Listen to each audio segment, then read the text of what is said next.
Kelly's Eye, brought to you by Ellis Brown Architects. Peter, what's Kelly's Eye looking at today? Today, David, a Kentucky fried door. A Kentucky fried door. I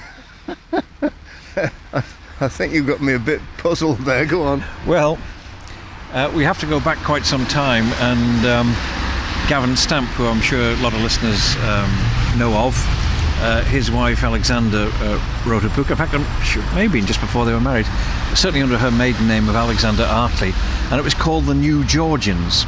Oh, right. And it was basically heading for conservationists, and it described various societies. And there was the Sloane Rangers, people who lived in Sloane Square and what have you. Anyway, these doors, which I think were made in Taiwan or something, there was one which was called the Kentucky.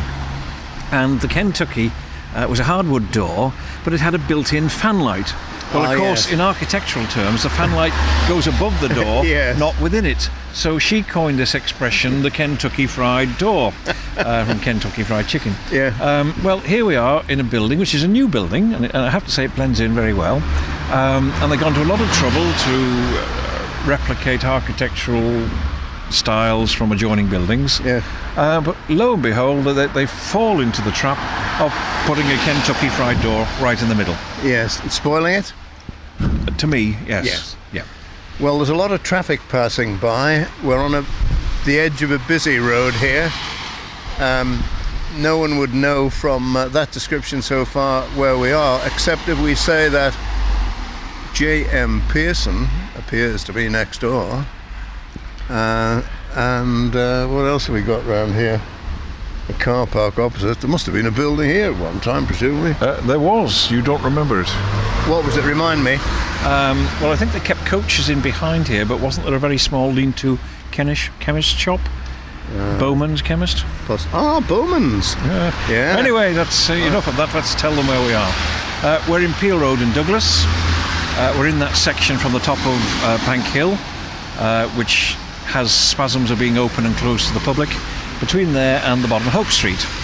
And on the town side, as opposed to the railway side of the road, a few years ago, two rather nice Georgian houses, and they were a very good example of that period, were demolished, leaving a gap.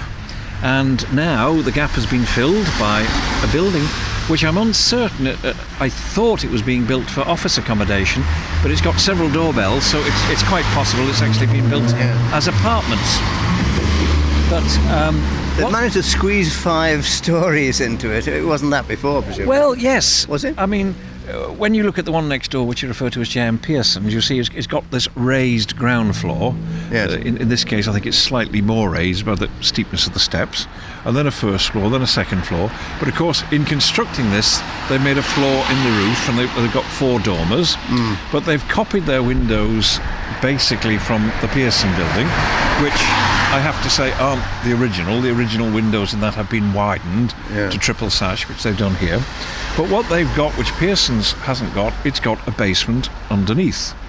Now, one of the 2 houses that were here had a basement underneath, although when it was originally built, it may not have been as it appears.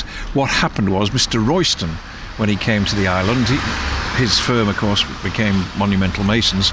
He was actually a flag splitter, but he took a house here, and he excavated the garden down, opened up into the cellar basement, and had his Monumental Masons workshop in under his house. Yes. Touch of the Margaret Thatcher's working above the shop. No, living above the shop. Living above the shop. Yeah. And on the front, where he'd opened up and removed the garden wall, he put large gates and 3 gate pillars, because there was a large gate for carts to go in and out and remove the headstones, and a pedestrian gate. Years later, I think that became, was it Mr. Corlett? Anyway, it was a chap who had coaches, and he kept coaches or landau or taxis or whatever in underneath the building. Mr. Royston, in the meantime, having moved up the road to what many will remember as Blacks. And L.L. Corkle, the late L.L. Corkle, was very nifty, and he got in and got the 3 gate pillars, which went to his yard, up where Elnora Drive is, or off Elnora Drive. And in the 30s, when he built himself that rather fine house on Governor's Road in Onken on the right as you go in, called the Hague, he used 2 of the gate pillars. Yes. But I've never been able to find the third one. Right. And I rather think it was left where his workshop was. And anyway, when it was all sold up, the area was cleared, and I'm afraid it probably ended up in a tip. Yeah. But no, here we have a building which, although it's not the Georgian building that was there, at least it blends in. And it blends in nicely because somebody, and I don't know who the architect was, has taken the trouble to say, what have we got around us? They haven't done it exactly the same as Pearson's. The bay windows haven't got slate roofs, and the windows haven't got those rather heavy margins. What they've done is put a dripstone instead. But no, it's one that I'm pleased with. Many of the most iconic buildings around the island have been designed by Ellis Brown Architects. Keep up with Ellis Brown today on Facebook or via ellisbrown.im.